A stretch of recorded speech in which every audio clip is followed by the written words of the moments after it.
This is the Jeff Kai's Auto Sports Desk. The Bearcats begin 2025 with its first America East matchup. The Sugar Bowl kicks off a day delayed, and the All-Stars are out. The NFL and NBA All-Stars, that is. Welcome to the Sports Desk. The Bearcats are on the road to begin 2025 and to begin their America East campaign. Binghamton is in the Garden State tonight to tip off with NJIT and looking to pick up the team's 7th win in its last 9 outings. The Bearcats are 8-5 overall so far this season and 3-3 on the road. The team was picked 5th overall in the conference preseason polls, but did receive one first-place nod in the voting. Thursday night's game will be the first conference game for head coach Mary Grimes on the Binghamton bench. She is very familiar with the league, though, spending 6 seasons with UAlbany. We spoke to Coach Grimes earlier this year about her outlook on this season's America East. It's a very competitive conference. That's what I like about it.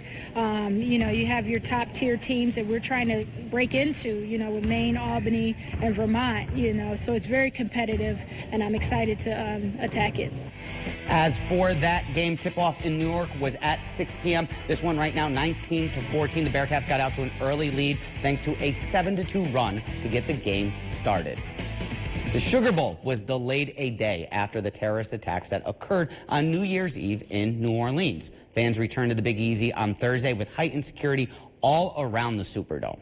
The game was supposed to kick off on Wednesday at 8:45 Eastern, but was pushed back to Thursday at 4 p.m. Police blocked regular traffic from passing by the main Superdome entrance, and numerous security officers around the 70,000-seat stadium were handling dogs trained to sift for explosive devices. Georgia and Notre Dame fans were both advised to arrive early to the stadium because of the extra security.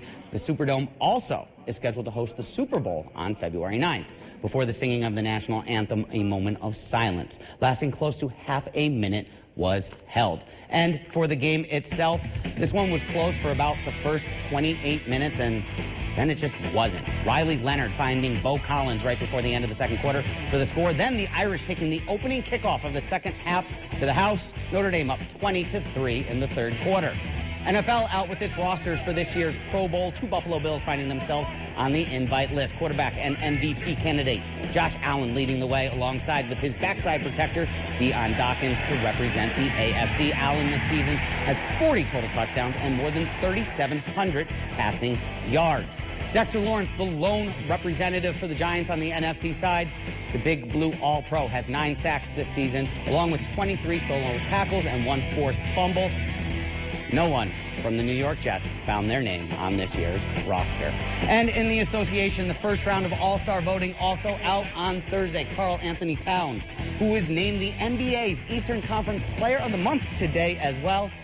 He's the 3rd vote getter for forwards in the Eastern Conference. He's got the starting nod right now, along with Giannis Antetokounmpo and Jason Tatum. Jalen Brunson, 4th in voting in the Eastern Conference for guards. Hey, but you know who had 7 players announced to the Pro Bowl? I believe the Ravens. Ravens had 9. I didn't see who had 7. Well, I don't care about the Ravens. The Detroit Lions. Lions are Yeah. good. I still can't believe that we're going to have a 14-win team on the road in the wild card to start the season. So. Just crazy.